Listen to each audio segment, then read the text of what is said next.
नमस्कार मित्रांनो, आज मी चर्चेसाठी निवडलेली जी चौपाई आहे गोस्वामी तुलसीदासजी यांच्या रामचरितमानस या ग्रंथातील रावण आणि राम जे वानरसेना होती, राम लक्ष्मण रावण आणि वानरसेना यांच्यामध्ये जे युद्ध चालू होतं लंकाकांडमध्ये किंवा लंकेमध्ये जे युद्ध चालू होतं त्या युद्धाच्या वेळेस ज्यावेळेस रावण आणि अंगद यांचा आमनासामना झाला त्यावेळेस अंगदानं रावणाला उद्देशून म्हटलेल्या या दोन ओळी त्या चर्चेसाठी मी तुमच्यासमोर घेतलेल्या आहेत.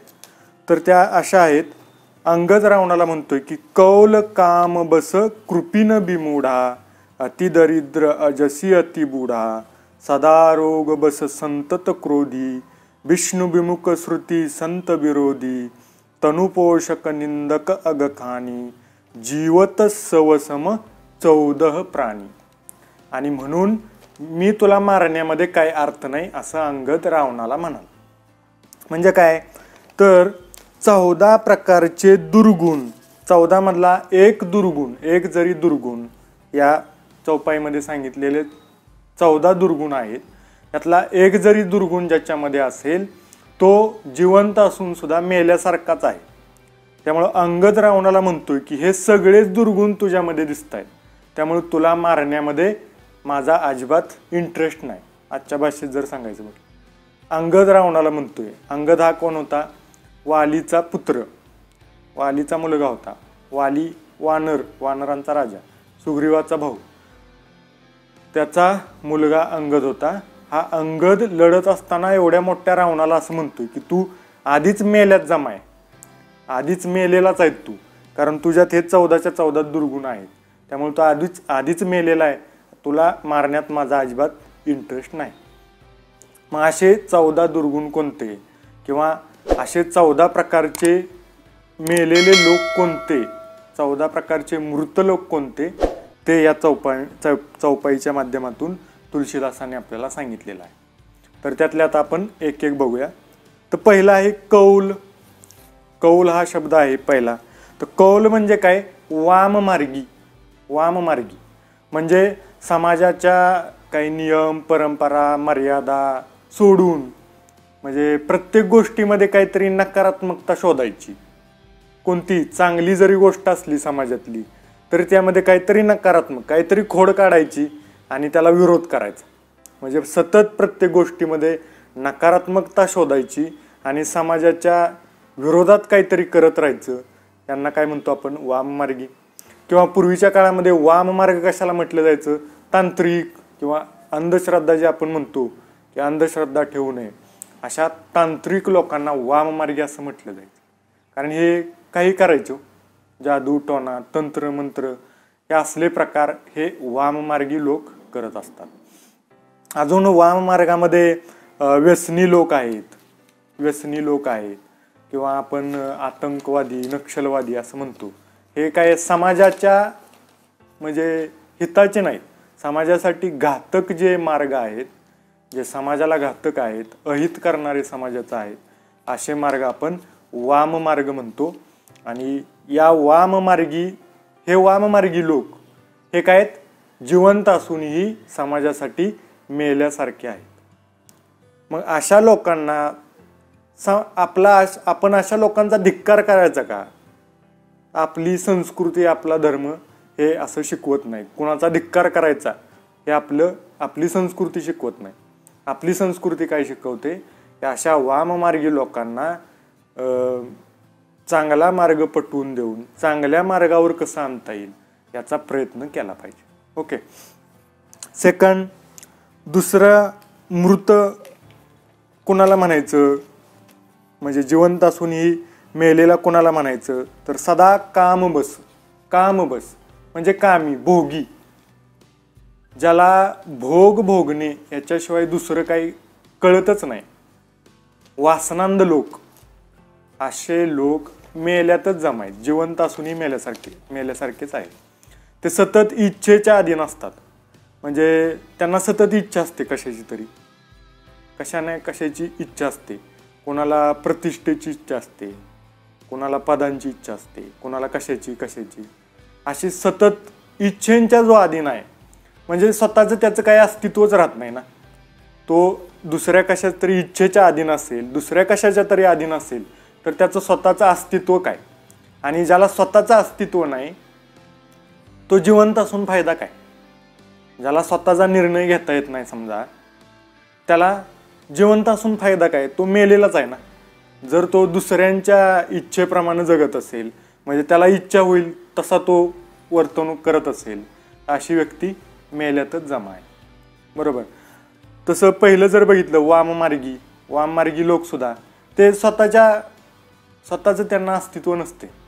काहीतरी कुठला तरी मार्ग पत्करायचा, कोणाच्या तरी मागं जायचं, बंधूंच्या मागं लागायचं आणि त्यांच्या अधीन होऊन बसायचं. तर असे लोक काय आहेत वाममार्गी, ते सुद्धा मेल्याप्रमाणेच आहेत. ज्याला स्वतःचं अस्तित्व नाही ती व्यक्ती मृत समजायची. तर असे कामबस म्हणजे इच्छेच्या अधीन असलेले, ज्यांना भोग भोगण्याशिवाय दुसरं काही जमत नाही, असे लोक हे कामी लोक मृत असल्यासारखे आहेत. हे दोन झाले. तिसरी मृत व्यक्ती आहे कृपीन असं म्हटले, म्हणजेच कृपण लोक. कृपण ना खुद खाएंगे ना दूसरों को खाने देंगे, असे कृपण. कंजूस, हे कंजूस सुद्धा काय आहेत मृत असल्यासारखे आहेत. म्हणजे चमडी गेली तरी दमडी देणार नाही, अशी काही लोकांची अवस्था असते. चमडी गेली तरी दमडी देत नाही. किंवा ज्यांची संपत्ती समाजाच्या गरिबांच्या किंवा चांगल्या कामांसाठी ज्याची संपत्ती पैसा किती असला तरी तो उपयोगाला येत नाही, त्यांचा पैसा असून काही त्यांच्याकडं काहीच फायदा नाही. समाजाला त्याचा जर काही उपयोग होत नसेल तर त्या पैशाचा, त्या श्रीमंतीचा किंवा तो गोळा करून ठेवलेला पैसा त्याचा काही उपयोग होत नाही. काही लोकांची प्रवृत्ती काय असते, पोटाला व्यवस्थित खायचं नाही, आनंदी राहायचं नाही, साठवायचं कसं, पैसा साठवून ठेवायचा, सगळं साठवायचाच सगळा त्याचा आटापिट्टा चालू असतो आयुष्यभर. अशा लोकांना कृपण असं म्हटलं जातं. तर हे कोणाच्या अधीन असतात? त्या पैशाच्या अधीन. म्हणजे पैशाची इच्छा त्याला सतत लागलेली असते, काहीतरी साठवावं, खर्च करायचा नाही, साठवून ठेवायचं. म्हणजे तो काय दुसऱ्याच्या अधीन आहे थोडक्यात. स्वतःचं त्याचं काही अस्तित्व नाही. अशी स्वतःचं अस्तित्व नसणारी व्यक्ती ही जिवंत असूनही मेल्यासारखीच आहे. हे तिसरी गोष्ट झाली. 4 बिमूढ म्हणजे मूर्ख. समाजातल्या मूर्ख व्यक्ती म्हणजे ज्ञानदृष्टीरहित, म्हणजे शहाण्या व्यक्तींनी किंवा काही महापुरुषांनी सांगितलेल्या गोष्टी ज्याला समजतच नाहीत किंवा समजून घेण्याचा जो प्रयत्नच करत नाही, अशा मूर्ख व्यक्ती ह्या सुद्धा मेल्यासारख्याच आहे. ज्याला कसं वागायचं, कोणाबरोबर कसं वागायचं, कोणाबरोबर कसं बोलायचं याचं काय म्हणजे तारतम्य नसते, भान नसते, अशा लोकांना काय म्हणतो आपण? मूर्ख म्हणतो. आणि या मूर्ख व्यक्ती काय मृत असल्यासारख्याच आहेत. म्हणजे त्यांना स्वतःचं काही अस्तित्व नसतं, कन्फ्युजड असतात. म्हणजे व्हेरी कन्फ्युज. एका विचारावर कधी ठाम राहत नाहीत, सतत अस्थिर मन ज्यांचं असतं, म्हणजे क्षणाक्षणाला बदलणार. आता या क्षणाला या विचारावर आहे, पुढच्या क्षणाला कुठल्या तरी दुसऱ्याच विचारावर ठाम होणार, त्याच्या पुढे गेले की अजून तिसऱ्याच विचारावर ठाम होणार, मागचे विचार बदलणार. असं एका विचारावर ज्याचं मन स्थिर होत नाही, अशा लोकांना आपण काय म्हणतो? मूर्ख. आणि हे दुसऱ्यांच्याच अधीन असतात. दुसरे त्यांच्या आयुष्यातले निर्णय दुसरे घेतात, त्यामुळे त्यांना स्वतःचं अस्तित्व नसतं. आणि ज्याला स्वतःचं अस्तित्व नाही ती व्यक्ती मृत असल्यासारखीच आहे.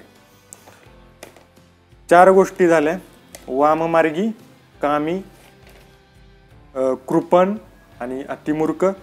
5वी गोष्ट आहे अतिदरिद्री, अतिगरीब. आपण ऐकतो की गरीब म्हणून जन्माला येणं चुकीचं नाही, पण गरीब म्हणून मरणं चुकीचं आहे. आता गरिबी अनेक प्रकारची आहे. पैशाची गरिबी असेल, ज्ञानाची गरिबी, विचारांची गरिबी, अशी अनेक प्रकारची गरिबी आहे. मनाची, हृदयाची गरिबी. ओके. म्हणजे पैशाची गरिबी तर म्हणजे समाजामध्ये मानली जाते की बाबा पैसा कमी आहे त्याला गरीब म्हटलं जातं. पण माझ्या दृष्टीनं गरीब म्हणजे कोण? म्हणजे ज्याच्याकडे विचारांची कमतरता आहे, विचारांचा तुटवडा आहे, ज्ञानाचा तुटवडा आहे. तसंच गरीब म्हणजे अजून अस्वच्छता सुद्धा गरिबी मानली जाते. आपण म्हणतो ना एखाद्याला, बाबा एखादा अस्वच्छ असेल, काही दरिद्री दिसतोय असं म्हणतो आपण. म्हणजे अस्वच्छता ही सुद्धा गरिबी आहे. तर ही गरिबी कशी हटवता येईल अस्वच्छतेची, तर स्वच्छता ठेवून. म्हणजे घरामध्ये सगळं अस्ताव्यस्त पडलं असेल तर आपण काय म्हणतो, काय दरिद्र्यासारखं केलंय, बरोबर. म्हणजे ती दरिद्रता कशी घालवता येईल, तर स्वच्छता करून.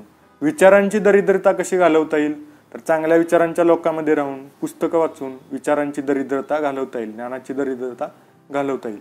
तर अशा पद्धतीनं खरी दरिद्रता कोणती, तर ज्याला सतत तृष्णा लागलेली असते. म्हणजे कितीही पैसा आला, आपण बघतो श्रीमंत व्यक्ती कधी समाधानी नसतात. तसं गरीब व्यक्ती आपण बघितल्या, पैसा थोडा कमी असेल पण ती जर व्यक्ती समाधानी असेल, त्याला जेवढं मिळालं आहे त्याच्यामध्ये जर आत्मसंतुष्टी त्याची झाली असेल, तृष्णा मिटली असेल, तर ती व्यक्ती गरीब नाही, श्रीमंत आहे. पण जी व्यक्ती खूप पैसा आहे पण त्याची तृष्णा भागली नाही, म्हणजे तहान ज्याची गेली नाही, त्याला अजून कमावा, अजून पाहिजे असं वाटत असतं, तर अशा व्यक्ती कितीही श्रीमंत असल्या तरी गरीबच आहेत. आणि अशा गरीब व्यक्ती कुणाच्या अधीन आहेत, त्या तृष्णेच्या, म्हणजे अजून पैसा मिळावा त्याच्या अधीन त्या व्यक्ती होतात. आणि अशा दुसऱ्याच्या अधीन व्यक्ती मेल्यासारख्याच आहेत, मूर्त असल्यातच जमा आहेत. हे झाली 5वी गोष्ट, अतिदरिद्र व्यक्ती या काय असतात, मूर्त असल्यात जमा असतात. पुढं नेक्स्ट आहे अजसी. अजसी म्हणजे काय, जस म्हणजे अवधी भाषेतला शब्द आहे. जस म्हणजे यश आणि अजस म्हणजे अपयश. अपयशी व्यक्ती या मूर्त असल्यासारख्या असतात. अशा अपयशी व्यक्तींना शहाण्या माणसांचं काम काय असते, धीर देणे, धैर्य देणे, आधार देणे. हे अपयशी लोकांना आधार देण्याचं काम कोणाचं असतं, शहाण्या लोकांचं. तर अपयश किंवा बदनामी, अनेक गोष्टीमुळं समाजामध्ये बरेच लोक बदनाम असतात. म्हणजे बुराईपेक्षा किंवा एखाद्या वाईट कर्मापेक्षा बदनामी ही खूप वाईट असते असं म्हणतात. बदनामी जास्त घातक असते. तर असे बदनाम लोक समाजामधले हे सुद्धा मृत असल्यासारखे असतात. त्यांना सतत म्हणजे तो कलंक असल्यासारखं त्यांना झालेलं असतं. त्यामुळं असे लोक मृत असल्यासारखे असतात. तर अशा लोकांना आधार देण्याची आणि चांगला मार्ग दाखवण्याची, डिरेक्शन दाखवण्याची गरज असते. पुढची गोष्ट आहे अतिबुढा म्हणजे अतिवृद्ध. अतिवृद्ध लोक हे सुद्धा काय असतात, मृत असल्यासारखे असतात. म्हणजे माझं तर मत असं आहे की जे काय असेल ते वयाच्या 40पर्यंत माणसानं करावं. वयाच्या 40 नंतर आपल्या शरीरावर कोणत्याही प्रकारचा हक्क शिल्लक राहत नाही. कुणाचं इकडं कुणाचं तिकडं, कुठं दुखायला सुरुवात होते, रोग हल्ला करतात शरीरावर आणि शरीर हे कुणाच्या दुसऱ्याच्या अधीन होतं. आपल्या शरीरावर हक्क राहत नाही. 60 नंतर तर आपले हात आपले नसतात, आपले पाय आपले नसतात, आपले डोळे आपले नसतात, आपले कान आपले नसतात. ते हळूहळू आपापलं काम करायला बंद करतात. आणि असं ज्यावेळेस होतं त्यावेळेस काय, मृत्यूजवळ, असं समजायचं की मृत्यूजवळ आलेला आहे. म्हणजे ती व्यक्ती मृत झाल्यातच जमा असते. काही वृद्ध लोक वर्षानुवर्ष अंथरुणाला लागून असतात. म्हणजे हलता येत नाही, हालचाल होत नाही, पण जिवंत असतात. अशा लोकांची त्यांच्याच घरातले लोक सेवा करत असतात आणि वाट बघत असतात, बाबा याचा त्रास लवकर सुटावा, असं सुद्धा वाट काहींची बघावी लागते. म्हणजे अशा व्यक्ती मृत असतात. तर अशा वृद्ध लोकांना आणखीन त्रास देण्यापेक्षा त्यांची सेवा करणं हे तरुण, म्हणजे ज्यांचं शरीर धडधाकट आहे त्यांचं कर्तव्य असतं की अशा लोकांची सेवा करणे. पण आपल्याकडं आपण समाजामध्ये बघतो असे लोक आजकाल वृद्धाश्रमामध्ये जात आहेत, फिरत आहेत. तरुण लोकांना त्या वृद्ध आपल्या आईवडिलांना सांभाळण्याची सुद्धा श्रीमंती राहिली नाही त्यांच्या मनामध्ये, तेवढं त्यांच्याकडं वेळ राहिला नाही सांभाळण्याचा. तर असं न करता अशा वृद्ध लोकांना आधार देण्याची गरज आहे. या 7 मृत व्यक्ती झाल्या. पुढचा आहे सदा रोग बस, म्हणजे ज्याला रोग म्हणजे रोग आहे कोणता तरी. आता रोग शारीरिक मानसिक 2 प्रकारचे आहेत. शारीरिक रोग लागलेला आहे याचा अर्थ त्या व्यक्तीचा मृत्यू जवळ येत आहे. अशा व्यक्तींची सेवा करणं, त्यांना आधार देणं, त्यांना प्रसन्न ठेवणं, त्यांना आनंदित ठेवणं आणि सकारात्मक बनवणं, एक आत्मविश्वास त्यांच्यामध्ये निर्माण करणं हे चांगल्या लोकांचं, निरोगी लोकांचं काम असतं. तसंच मानसिक रोगसुद्धा असतात. तर या मानसिक रोगातून कसं बाहेर काढता येईल याचा सुद्धा विचार चांगल्या लोकांनी केला पाहिजे. त्यानंतर 9वी मृत व्यक्ती आहे संतत क्रोधी, म्हणजे सतत क्रोधी, सतत लहान प्रत्येक कोणती लहान मोठी गोष्ट असेल त्यातून म्हणजे सतत एखाद्याला राग येत असेल तर अशी सतत रागावणारी व्यक्ती काय त्याच्या मनावर, त्याच्या स्वतःवर त्याचा कंट्रोल राहत नाही. म्हणजे ती व्यक्ती त्या क्रोधाच्या अधीन असते. तर अशा व्यक्तीसुद्धा मृत असल्यासारखे आहे. ज्याचा स्वतःवर ताबा नाही किंवा ज्याचा स्वतःवर कंट्रोल नाही, म्हणजेच त्याचं काही स्वतःवर काही अस्तित्व नाही, म्हणजे दुसऱ्यानं बटन दाबल तसं ज्याचा चॅनल चालतो तो मृत असल्यासारखाच आहे, ज्याचा स्वतःचं अस्तित्व नाही. ओके, म्हणजे जो सतत क्रोधित होत असतो, राग येत असतो ज्याला, तो सुद्धा जिवंत असून मेल्यासारखा आहे. तर अशा व्यक्तींसाठी ध्यान म्हणा, मेडिटेशन असं काही करून हा क्रोध शांत करण्याचा प्रयत्न केला पाहिजे. किंवा मला जर कोणी विचारलं की राग शांत कसा करायचा, मागे एकदा मागच्या एका सूत्रामध्ये क्रोधाविषयी मी सांगितलेलं होतं. एकानं मला विचारलेलं की मला असा राग येतो तर कसा शांत करायचा. तर माझ्या दृष्टीनं म्हणजे मी त्याला उपाय सांगितलेला मी सांगू इच्छितो की एखाद्या व्यक्तीचा जर तुम्हाला राग येत असेल तर तो कसा शांत करायचा, तर त्या व्यक्तीविषयी विचार करायचा. त्या व्यक्तीविषयी काय विचार करायचा, तर एखाद्या व्यक्तीचा राग आला तर विचार करायचा मला या व्यक्तीने माझ्या या अडचणीच्या काळात मला काय काय मदत केली किंवा या व्यक्तीचे माझ्यावर काय उपकार आहेत, आणि त्या व्यक्तीला थँक्यू थँक्यू थँक्यू म्हणायचं प्रत्येक गोष्ट आठवून. अगदी ती व्यक्ती जेव्हापासून आपल्या कॉन्टॅक्टमध्ये आली असेल तेव्हापासून त्या व्यक्तीचा विचार करायचा की मला या व्यक्तीने इथं मदत केली, थँक्यू थँक्यू म्हणा त्या व्यक्तीला त्याबद्दल. अशी प्रत्येक गोष्ट आठवून त्या व्यक्तीला थँक्यू थँक्यू म्हणा. त्यामुळे तुमच्या मनामध्ये त्या व्यक्तीविषयी कृतज्ञता निर्माण होईल की बाबा या व्यक्तीनं खरंच मला मदत केली आहे, संकटाच्या काळात आधार दिला आहे. त्यामुळे या व्यक्तीवर रागावणं उचित नाही असं तुम्हाला जाणीव होईल असा विचार केल्यानंतर. आणि त्या व्यक्तीचा हे सगळं करत असताना तुमचा राग त्या व्यक्तीविषयी आपोआप शांत होईल. तर हा एक राग कंट्रोल करण्याचा एक सुंदर उपाय आहे. तर हे झालं संतत क्रोधी. 10वी मृत व्यक्ती आहे विष्णू विमुख, म्हणजे इष्टविरोधी. आपण समाजामधले काही कलंक बघतो की इष्टविरोधी, म्हणजे आता काही लोक स्वतःच्याच इष्टविरोधी आहेत. कारण आहे त्याला अज्ञान, स्वतःच्या धर्माविषयी माहीत नाही, स्वतःच्या आपल्याच देशातल्या साहित्याविषयी माहीत नाही, आपल्या संस्कृतीविषयी माहीत नाही. असे लोक काय करत असतात, कुणाच्या तरी सांगण्यावरून काहीतरी डोक्यात घ्यायचं खूळ आणि त्याप्रमाणे वागत राहायचं. असं करण्यापेक्षा स्वतः त्यामध्ये अभ्यास करून स्वतः माहिती मिळवून त्या गोष्टीवर विश्वास ठेवायचा नाही ठेवायचा हे स्वतः ठरवलं पाहिजे. कोणीतरी सांगते म्हणून तसं ऐकून तसं करत बसणे हे योग्य ठरत नाही. याचा अर्थ काय, आपण त्या लोकांच्या अधीन आहोत, म्हणजे वाममार्गी लोकांच्या आपण अधीन होऊन काय करतो, आपल्याच संस्कृतीच्या विरोधामध्ये, आपल्याच लोकांच्या विरोधामध्ये जात असतो. तर असं न करता खरं काय खोटं काय याचा स्वतः आपण विचार केला पाहिजे.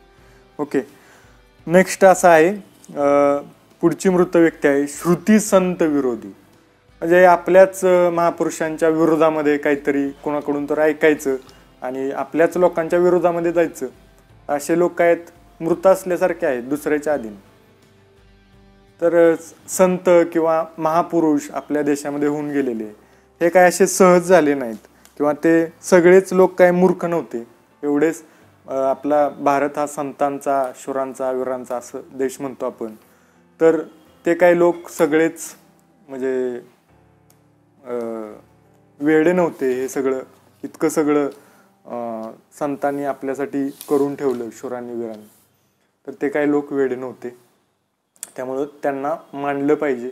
त्यांचा विरोध न करता, कुणाचं तरी न ऐकता, म्हणजे चांगल्या व्यक्तींचा ऐकण्याचा आपण प्रयत्न केला पाहिजे. त्यांचा अभ्यास केला पाहिजे. संतांनी कितीतरी साहित्य निर्माण करून ठेवलेलं आहे. थोडाफार त्याचा तरुण पिढीनं म्हणजे अवलोकन केलं पाहिजे. पुढची 12वी गोष्ट आहे तनुपोषक, म्हणजे स्वतःचं शरीर पोषण करणारा. स्वतःचं भागलं की विषय संपला, मला समाजाचं, देशाचं, कोणाचं काही घेणं देणं नाही, असा विचार करणारा जे व्यक्ती आहेत त्या जिवंत असून मेल्यासारख्याच आहेत. कारण त्यांचा देशाला, समाजाला काही जर फायदा होत नसेल तर काय त्यांचा म्हणजे जिवंत असून काही फायदा नसतो. अशा व्यक्ती स्वतःचं शरीर, स्वतःच्या शरीराचे चोच पूर्ण झाले, जिभेचे चोचले पूर्ण झाले की त्याला समाधान होतं. त्याला बाकी कोणाचं काही घेणं देणं नसतं. मग स्वतःचे चैन पूर्ण करण्यासाठी दुसऱ्याचा जीव जरी गेला, तर दुसऱ्याला किती त्रास झाला तरी अशा व्यक्ती मागं पुढं विचार करत नाहीत. तर अशा व्यक्ती मेल्यासारख्या आहेत. 13वी मृत व्यक्ती आहे निंदक व्यक्ती, म्हणजे सतत ज्या व्यक्ती निंदा करत असतात. आता निंदा उपदेशक असावी, पण सतत निंदा, म्हणजे एखादा चांगला जरी वागत असेल तरी त्याची निंदा करायची, हा दुर्गुण आहे. आणि अशा व्यक्ती मृत असल्यासारख्या आहे. म्हणजे एखाद्याचा धंदाच असतो बाबा सतत दुसऱ्याची निंदाच करत बसायची. तर निंदा कशासाठी, म्हणजे दुसऱ्याचा कचरा घ्यायचा कशासाठी? एखादा जरी असेल समजा एखाद्याकडे दुर्गुण, तरी त्याची निंदा करून आपण त्याचा कचरा आपल्यामध्ये घेत असतो. तर कुणाचा कचरा न घेता, कुणाची निंदा न करता स्वीकार केला पाहिजे. दुसऱ्याच्या सत्याचा स्वीकार केला पाहिजे. आपल्याला जसं वाटतं की आपल्याला कोणतरी आपला स्वीकार करावा सगळ्यांनी, तसा आपण पण दुसऱ्याचा स्वीकार करायला शिकलं पाहिजे. हे झाली 13वी मृत व्यक्ती निंदक. आणि लास्ट 14वी मृत व्यक्ती आहे अघखानी. अघ म्हणजे पाप, पापाची खाण अशी जी व्यक्ती असेल ती व्यक्ती काय आहे, मृत असल्यासारखी आहे. मग आता सगळ्यात मोठं पाप कोणतं? बाकीचं पाप पुण्य मी त्याविषयी अजिबात सांगणार नाही, कारण या प्रत्येकासाठी पाप वेगळं, पुण्य वेगळं असू शकतं. सगळ्यात मोठं पाप कोणतं? तर रामचरितमानसच्याच शब्दामध्ये सगळ्यात मोठं पाप कोणतं असेल तर ते दुसऱ्याचं हृदय दुखवणे, दुसऱ्याच्या हृदयाला दुःख पोचवणे, याच्यासारखं मोठं पाप नाही, याच्यासारखी मोठी हिंसा नाही. त्यामुळं कुणाचं हृदय दुखावेल असं बोलू नये, कुणाचं हृदय दुखावेल अशी काय कोणती कृती त्या व्यक्तीबरोबर करू नये असं मला वाटतं. तर असं जर कोण करत असेल तर ती व्यक्ती जिवंत असून मेल्यासारखी आहे. तर हे सगळं अंगद या वानरानं रावणाला सांगितलं की बाबा तू एकतर वाममार्गी आहे. रावण तांत्रिक होता, स्वतःचं शिर कापायचा तपश्चर्या केली की स्वतःचं शिर कापून व्हायचा, त्यावेळेस त्याची ती सिद्धी पूर्ण व्हायची. तो वाममार्गी होता, त्यामुळे तुला मारण्यात काय अर्थ नाही अंगदानं सांगितलं त्याला. तो कामी होता, भोगी होता, सतत भोग घ्यायचा, तो दिवसभर झोपून असायचा. रामचरितमानसमध्ये याचं सगळं वर्णन आहे. तर तो कामी होता, वासनांध होता. रावण हा कृपण होता, कंजूस होता. आता कशाच्या बाबतीत कंजूस? तर कंजूस किंवा कृपण हा शब्द अजून एका गोष्टीसाठी शब्दकोशामध्ये जर बघितलं तर कृपण अजून एका गोष्टीसाठी शब्द आहे की ज्यानं स्वतःचं इष्ट किंवा ज्ञान ज्याला ज्ञान नाही अशी व्यक्ती, किंवा जो स्वतःच्या इष्ट किंवा परमेश्वराला जो समजू शकला नाही त्याला कृपण असं म्हटलं. तर रावणाकडे ते नव्हतं, त्यामुळं तो कृपण होता. अतिमूर्ख होताच, म्हणजे त्याला रावणाला कितीतरी लोकांनी सांगितलं असेल, समजून सांगितलं असेल, पण रावणानं कधी ऐकलं नाही, त्यामुळं अतिमूर्ख. अतिदरिद्र, म्हणजे दरिद्र आपण कोणाला म्हणतो ज्याच्याकडे तृष्णा आहे. आता सोन्याची लंका होती, पण तरीही तृष्णा त्याची कधी भागली नाही, म्हणजे त्याला सतत मिळवावं असंच वाटायचं, त्यामुळे तो अतिगरीब होता. अपयशी, बदनाम तर होताच. अतिबुडा म्हणजे वृद्ध. आता रावणाचं वय भरपूर होतं, रावणाचं वय भरपूर झालेलं होतं, त्यामुळे तो वृद्ध होताच. त्यानंतर रोग बस, त्याला मानसिक रोग होते. क्रोधी, क्रोध भरपूर त्याचा, त्या क्रोधाच्याच ह्याच्यावर त्यानं पृथ्वीला पूर्ण त्रास दिला होता, देवांना त्रास दिला होता. इष्टविरोधी, रामाच्या विरोधी होता. श्रुतीसंत विरोधी, संतांना, ऋषीमुनींना त्याने त्रास दिला होता. तनुपोषक, स्वतःच्या शरीराचे चोज तो पूर्ण करायचा. निंदक होता, देवाचा निंदक होता, आणि पापाची तर खानच होता. तर असं अंगदानं रावणाला हा या 2 लाईन त्यावेळी युद्ध चालू असताना म्हटल्या, आणि तुला मारण्यामध्ये माझा काही इंटरेस्ट नाही असं अंगदानं सांगितलं. तर मित्रांनो, या 14 प्रकारच्या मृत व्यक्ती, हे 14 प्रकारचे दुर्गुण, यातला एक जरी दुर्गुण ज्याच्यामध्ये असेल त्याला जिवंत असून सुद्धा तो व्यक्ती मेल्यासारखा आहे. तर अशा व्यक्तींचा आपण धिक्कार करायचा नाही, तर अशा व्यक्तींना शहाण्या लोकांनी चांगल्या जागेवर आणण्याचा प्रयत्न करायचा, आधार देण्याचा प्रयत्न करायचा.